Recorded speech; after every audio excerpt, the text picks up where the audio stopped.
childish game. Do you ever feel the same? Well, maybe we could change, turn the ship another way. Feel it in the darkness, we're sailing right into those jagged cliffs. Yeah. Some say we've always been. Some of us are looking for answers. Some of us are just curious. And some of us are having a really hard time in life. But it's good to ask the question every now and then, what is life all about anyway? My name is Ryan, and welcome to this 4-part online series where we're going to explore topics such as karma, reincarnation, yoga, meditation, love, and just generally, how can I be happy in life? My job is to keep you grounded. Over the next 15 minutes, you're going to receive some amazing spiritual knowledge, and I want to give you a few tips. First of all, stay open. Secondly, stay to the end. And third, expect the unexpected. Oh. Eureka! Eureka! Oh! Yeah.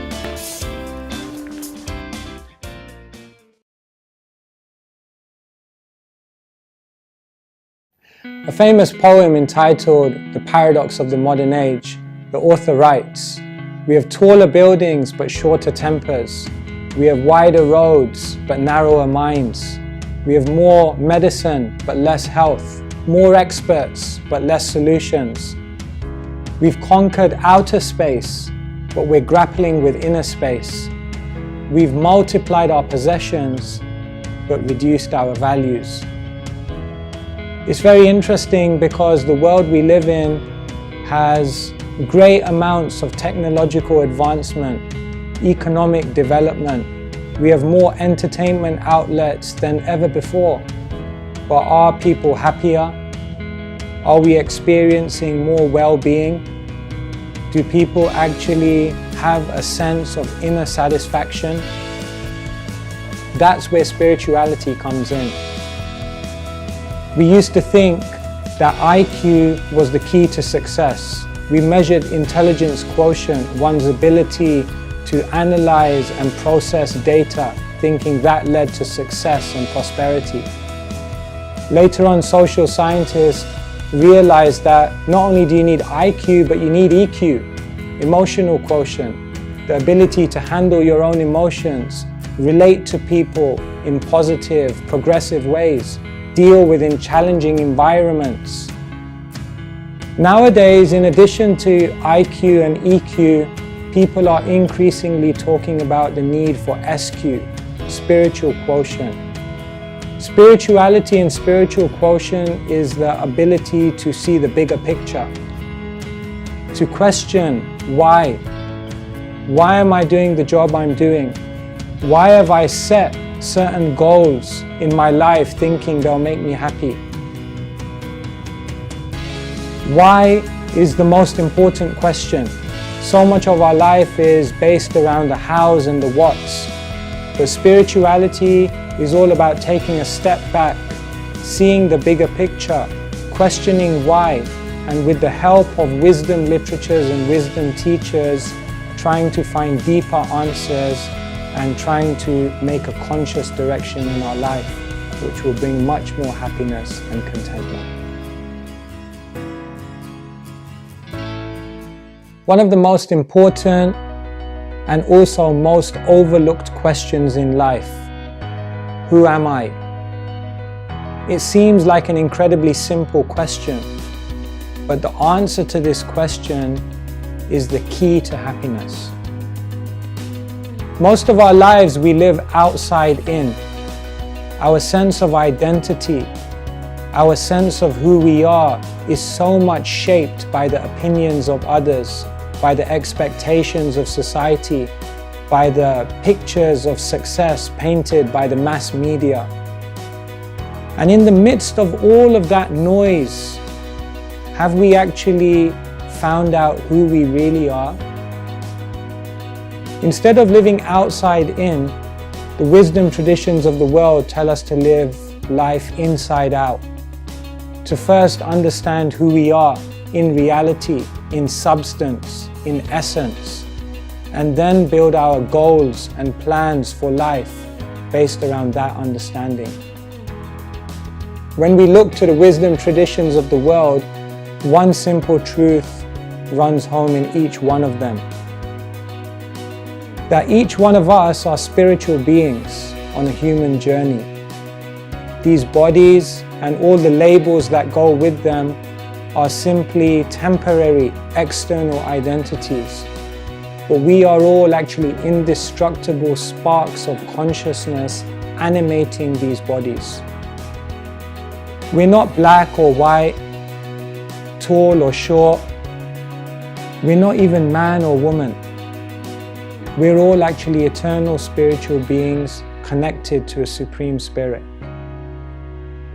This is incredibly valuable information because so much of life and so much of the happiness we seek is based around the body and the mind.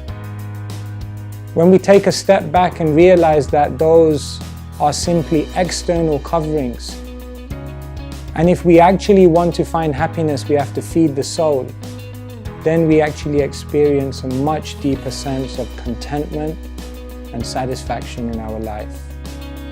The Eastern teachers tell us there's three aspects to our identity. First, we have a gross body made up of the physical elements: earth, water, fire, air, ether. Secondly, we have a subtle body, a subtle covering, made up of the mind, the intelligence, and the ego. But beyond the gross and the subtle coverings is the soul itself. And that soul is who we are.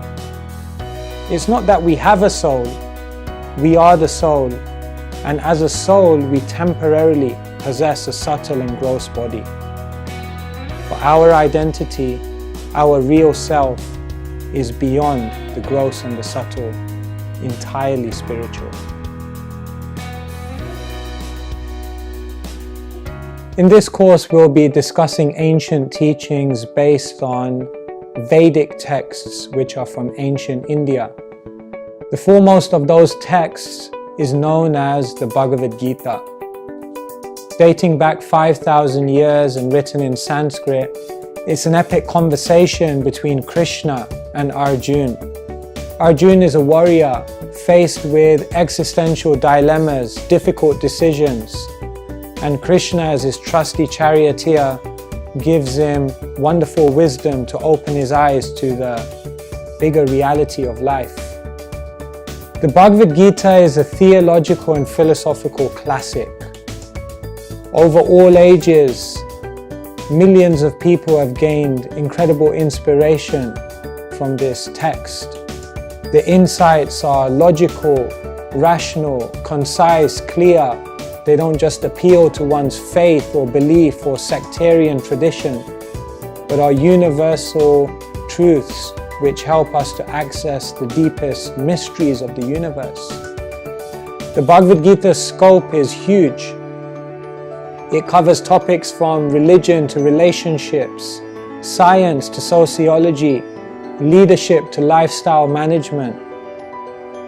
It provides the keys to life, the universe, and everything. I liken the Bhagavad Gita to a plane. A plane, as it takes off, not only carries us very, very high, but it transports us very, very far. And in that way, the Bhagavad Gita is a book which gives us incredible perspective and also offers unlimited transformation for the serious reader. And in this way, it is said in the modern world, small minds discuss people, average minds discuss events, but great minds discuss wisdom.